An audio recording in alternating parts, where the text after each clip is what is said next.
Continuando nossos estudos do Bhagavad Gita, nós paramos no verso 33 e vamos estar continuando a leitura dos versos e algum significado mais relevante aqui a gente vai ler, tá? Então ele parou. Nossa história fala de Arjuna, esse grande guerreiro que tem um relacionamento próximo com Krishna. E nesse relacionamento, nessa conversa, ele vai expondo e se expondo para Deus, pois Krishna seria a encarnação de Vishnu, né, no planeta Terra, assim como aqueles que acreditam em Jesus, que encarnou entre nós, né? E da mesma forma, no hinduísmo também, né, Krishna seria Deus encarnado na forma humana. Então, nosso herói, Arjuna, estava perdido e havia soltado seu arco e estava falando que não desejava lutar. Então ele continua no verso 33, falando para Krishna: aqueles pelos quais desejamos um reino, prazeres e conforto, estão aqui no campo de batalha, havendo renunciado suas vidas e riquezas. Então ele continua se expondo, né, que estavam ali os parentes, né? Mais à frente vai dizer quais estavam no próximo verso. Mas eu vou ler o significado aqui. Lembrando que os significados são de Maharishi, Mahesh Yogi, tá? Há outros Bhagavad Gitas com outros significados, mas quase sempre o sentido vai ser o mesmo. E ele diz no verso 33: isso traz luz à grandeza do coração e mente de Arjuna. Sua visão é clara. Ele observa a situação com um sereno e profundo discernimento. Sua lógica é profunda. Seu pensamento é equilibrado e nobre. Seu sentimento é para com os outros quando ele pensa. É em termos dos outros, se ele quer lutar e adquirir soberania, e por causa dos outros, se ele quer acumular alegrias e prazeres, é por causa dos outros, se ele quer viver, é para os outros. Assim, sua consciência desenvolvida, desprovida de qualquer pensamento e interesse próprio, este é o status de verdadeiros grandes homens. Vivendo, eles vivem para outros. Morrendo, eles morrem para os outros. A pergunta pode ser feita: se o caráter de Arjuna apresenta tal grandeza de coração e mente, por que veio ele ao campo de batalha, preparado para a luta? Um estudo rigoroso das declarações de Arjuna revela que ele está decidido a resistir ao mal. Ele não está interessado em matar pessoas. Ele quer destruir o mal sem destruir o autor do mal. É um ideal nobre. Seu propósito é destruir o mal na terra, se possível sem abater sobre a sociedade o inenarrável sofrimento e destruição da guerra. Somente um homem com tal caráter ideal pode falar como o faz. Arjuna nos próximos 2 versos. Verso 34. Arjuna diz a Krishna: professores, tios, filhos e também avós, tios maternos, sogros, netos, cunhados e outros parentes. Ele está falando para Krishna quais os parentes que ele tem do outro lado. Ele tem professores, tios, sobrinhos. Então, a situação dele, como a gente falou nos versos anteriores, é muito complicada, pois ele tem à frente um exército e ele terá que destruir esse exército. Mas como o verso diz, no verso passado, ele gostaria de eliminar o mal sem matar pessoas. Porém, isso não é possível diante daquilo que ele está. Ele é um homem virtuoso, porém, ele está de frente de um dilema e somente Krishna vai poder abrir seus olhos. Vamos ver o significado.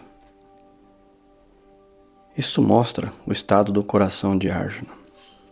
Está pleno de amor, pleno de vida, De todos os lados ele encontra diferentes canais de amor vertendo a vida em seu coração e deixando este pleno. Quando o amor é pleno, a vida é plena, como um oceano. É plena como um oceano silencioso, porque para de fluir em qualquer direção. Ela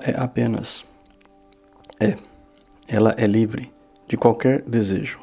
É por isso que Arjuna pode apenas mencionar o nome dos parentescos para apresentar os diferentes campos de amor e expressar o estado de seu coração. Este verso, surgindo em meio a versos que expressam muitos problemas, apresenta um vasto campo de vida em amor. Silenciosamente, proclama que não há problemas neste campo. O campo do amor é um campo inocente da vida. Os problemas surgem quando o apego ou o desapego obscurecem o amor puro.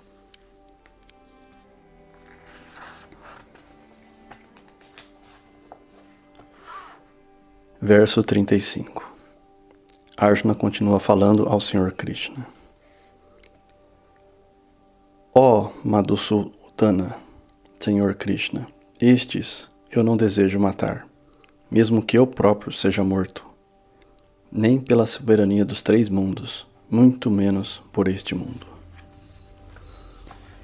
Ele está argumentando, definitivamente, que não quer matar seus parentes na guerra. Vamos ao significado. Madhusudana significa o matador do demônio Madhu.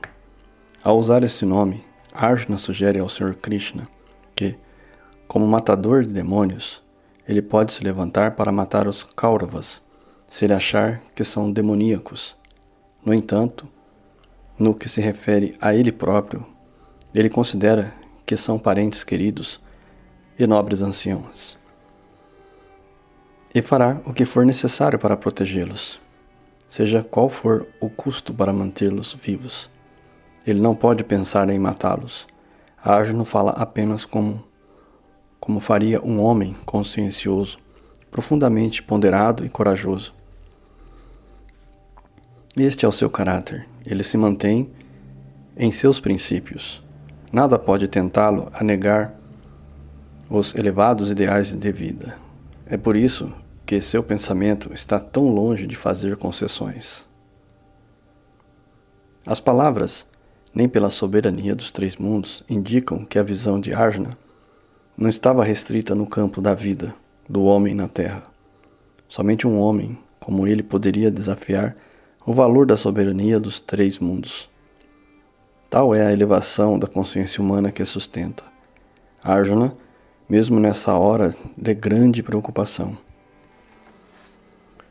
Verso 36. Continua Arjuna a Krishna. Que felicidade poderíamos ter em matar os filhos de Dhritarashtra? Ó Janandarna, Senhor Krishna, somente pecado cairia sobre nós ao matar estes agressores. Ele ainda falando sobre o resoluto desejo de não matar seus inimigos. Significado. Este verso apresenta outra mudança na visão de Arjuna no exército adversário. Ele estava vendo apenas seus próprios parentes. Agora, uma vez mais, eles são os filhos de Dhritarashtra, estes agressores.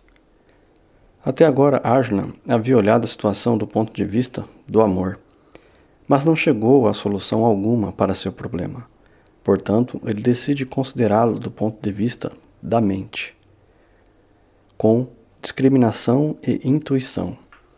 Mesmo não podendo abandonar repentinamente a plenitude do amor em seu coração, mantendo essa plenitude de coração, ele começa a fazer mais uso da sua mente. À medida que ele se entrega à razão, o chamado do dever começa a ganhar terreno. Com isso, sua visão muda. Ele começa a ver seus parentes como agressores. A realidade começa a despertar. Vendo estes sob esta luz, Arjuna pergunta: que felicidade poderíamos ter em matar os filhos de Dhritarashtra? E quando começa a pensar nestes termos, ele percebe que matar é pecado. O ato de matar não produz influências de apoio à vida para ninguém em momento algum. Matar é sempre um pecado, não importa quem é morto. Matar é pecado. A dor e o sofrimento causado no ato de matar produzem influências negativas na criação, e a reação recai naquele que matou.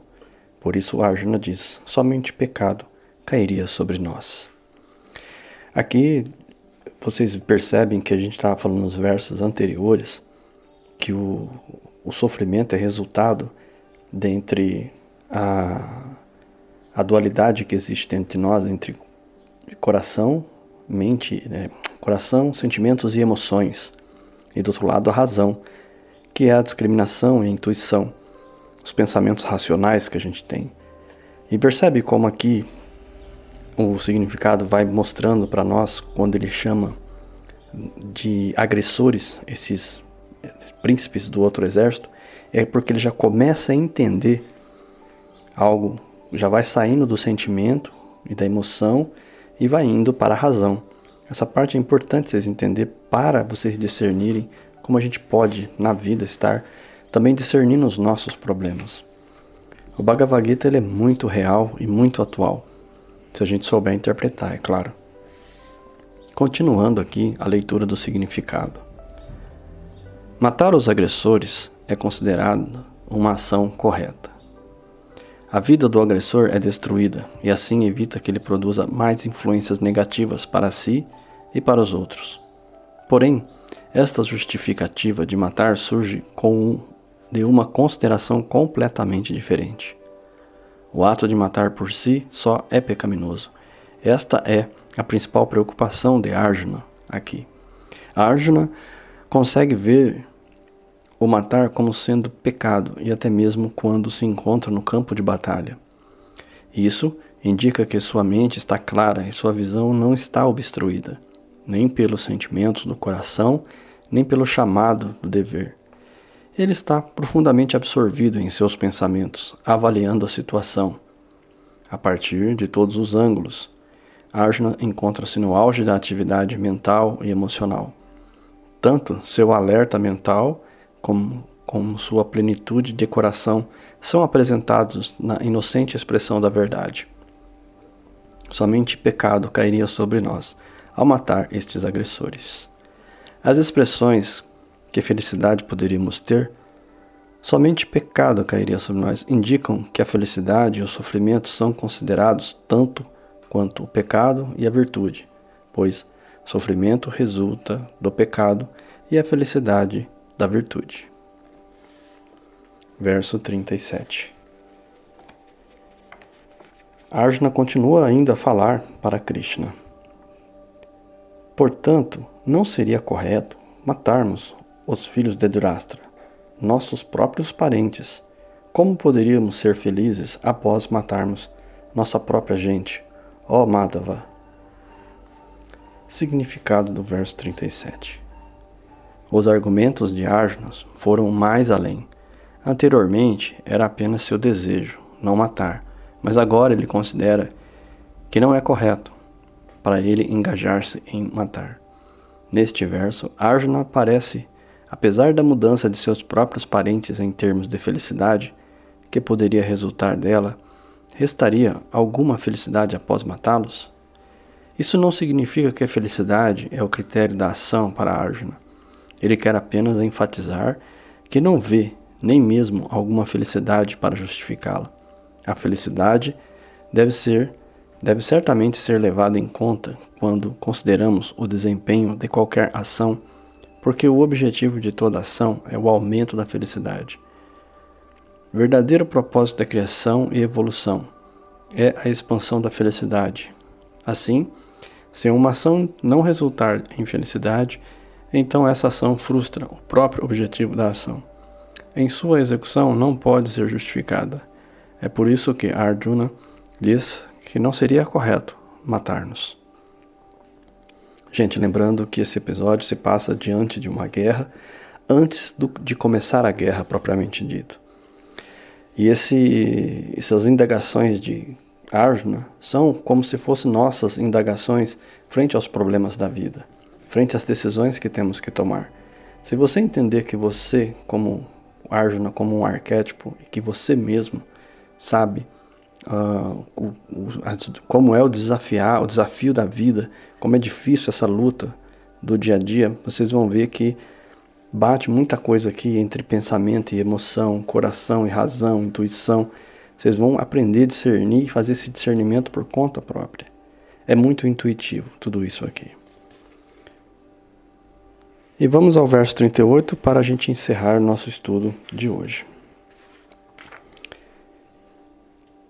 Arjuna ainda fala: ainda que, com suas mentes nubladas pela cobiça, eles não veem erro em trazer destruição à família, nem pecado na traição aos amigos. Como pode ver, ele mais uma vez abre um pouco mais a cabeça e começa a falar justamente o que já tinha falado no verso anterior. Ele começou agora a ver quem eram essas pessoas e a maldade dessas pessoas. Ele fala pela cobiça, que eles não veem um erro em trazer a destruição da família. Então, mais uma vez, percebe-se que os pensamentos de Arjuna estão se abrindo. Para você entender, eu tenho um vídeo aqui falando sobre o arquétipo da flor. E flor simboliza estado de consciência. Esse botão fechado que se abre simboliza essa abertura de consciência. Uma vez que ela está aberta, nós soltamos o nosso perfume natural, que é do nosso ser individual, e não há ninguém no planeta que tenha um cheiro espiritual como o seu próprio odor, sua própria energia, sua própria vibração. E aqui nós entendemos que Arjuna está se abrindo como essa flor de lótus. A consciência dele está se abrindo. Uma vez que chegar ao ponto de estar aberta, chegará a hora de Krishna falar. Com certeza aqui, se você continuar no estudo, nós falaremos também no momento em que Krishna fala. Nós encerramos então aqui o nosso estudo. Eu espero muito que você tenha chegado até aqui. Gostaria muito que você deixasse a palavra cobiça no final, para a gente lembrar do verso 38.